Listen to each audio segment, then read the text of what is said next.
Hola amigos de Sportstream, bienvenidos a los titulares del día de hoy.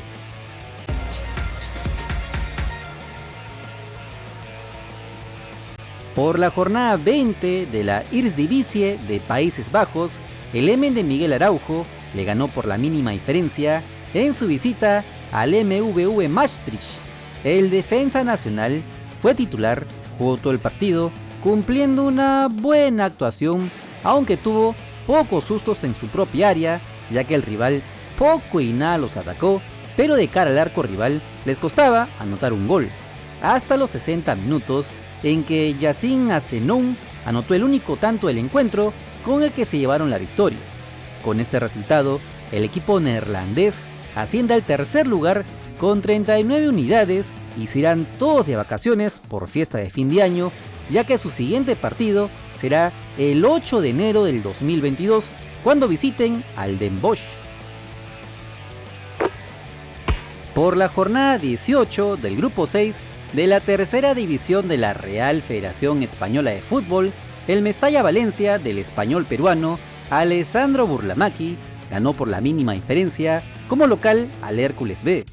El volante nacional fue titular por tercer partido consecutivo, lo que muestra de su valía para el técnico Miguel Ángel Angulo, pero en este encuentro solo jugó hasta los 55 minutos, ya que su equipo dominaba a los visitantes, pero no encontraban el gol hasta los 83 minutos, en que Joseda aprovechó un barullo en el área contraria tras un tiro libre para poner el único tanto en el marcador, con lo que la filial del equipo Che sigue como puntero con 36 unidades y en su próximo partido visitarán al Recambios Colón el 22 de diciembre. Por la jornada 18 de la Liga Santander de España, el Celta de Vigo de Renato Tapia le ganó como local por 3-1 al Español de Barcelona. El volante nacional fue titular, jugó todo el encuentro, cumpliendo una buena actuación, como siempre en lo suyo, en la recuperación, cortando el juego del rival, y encima, en este partido, se les encaminaba todo con el tanto madrugador de Santi Mina apenas a los 3 minutos de juego. Luego el duelo fue todo de los desbalaídos que lo remataron en el complemento con los goles de Yago Aspas y Denis Suárez. Con este resultado, el equipo celeste cierra el 2022 en el 12º lugar con 20 unidades, ya que su siguiente partido, cuando visite al Betis de Sevilla, será el próximo año, el 2 de enero. El atacante nacional Jordi Reina firmó contrato con el Charlotte Football Club, el nuevo equipo de expansión de la Major League Soccer, hasta el 2023, con opción de extenderlo hasta el 2024.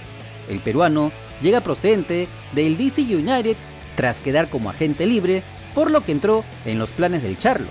La magia Reina, de 28 años, jugará en su tercer club del MLS, luego de pasear su fútbol por el Vancouver Whitecaps y, como dijimos, con el DC United.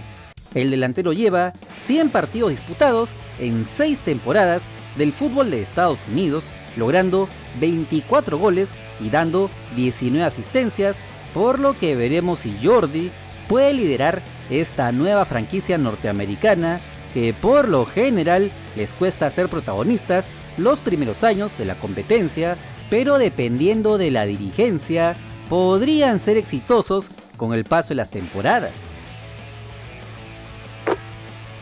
Mientras pasamos a otro capítulo de la novela de Raziel García. Esta vez, el Cienciano del Cusco anunció oficialmente la partida de Raziel. Gracias por todo, Raziel, jugador clave para el retorno del papá a la Copa Sudamericana. Ahora emprendes un nuevo camino en tu carrera y te deseamos lo mejor, escribió el club en sus redes sociales. Ahora, con su pase en la mano, el futuro del futbolista de 27 años estaría fuera del país, tal como se los informamos en videos anteriores, donde el club que más se le vincula es el Deportes Tolima de Colombia, que ya habría hecho una oferta económica. Como se recuerda, Raziel y Alianza Lima tenían todo listo para firmar un contrato hasta que apareció esta oferta del extranjero. Ahora, si se preguntan si los blanquiazules irán nuevamente a por Ratziel, al parecer la dirigencia victoriana no le ofrecerá más de lo que inicialmente ya habían pactado. Así que todo apunta a que el futuro del seleccionado nacional estaría en el exterior. Y en una noticia que causa curiosidad, la Nations League de la UEFA se expandirá y ahora recibirá a las 10 selecciones de la Confederación Sudamericana de Fútbol a partir del 2024, gracias al acuerdo entre Conmebol y UEFA que lograron concretar este plan luego de que se creara una oficina conjunta en Londres para fortalecer lazos y unir fuerzas que les permitan crear más eventos, así como lo hicieron con la finalísima de los campeones de la Eurocopa y la Copa América. En parte, las siguientes 4 formarán parte de la Liga B, mientras que la C y la D seguirán su curso sin cambio. El calendario aún no ha sido anunciado debido a los conflictos que crea con las fechas de la FIFA. Pero lo que al hincha de piel importa y se pregunta es: ¿Perú jugará con Inglaterra en Wembley?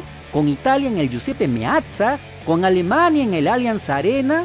Vayamos por partes y cucharadas y no vendamos humo, cuando que es como respuesta al Mundial cada 2 años que la FIFA pretende realizar sin la anuencia de la UEFA y de Conmebol, ya que por obvias razones perjudicarían a sus clubes y sus competiciones, y sobre todo afectaría a sus bolsillos. La mala leche entre UEFA y FIFA se remonta a décadas atrás y llegar a un acuerdo para el cese de ataques, porque si es que ambos dueños del monopolio del balompié no se sientan a negociar, lo que se nos vienen son batallas de uno y otro lado. Así que antes de ver a Perú jugando contra las selecciones top del mundo, veremos una guerra por el monopolio del fútbol mundial. No te olvides que si quieres estar enterado de las últimas novedades de nuestro balompié, solo suscríbete al canal porque somos el canal del fútbol peruano. Si te gustó el video, dale like, comparte, suscríbete con la campanita. Nos vemos en el siguiente video. ¡Chao!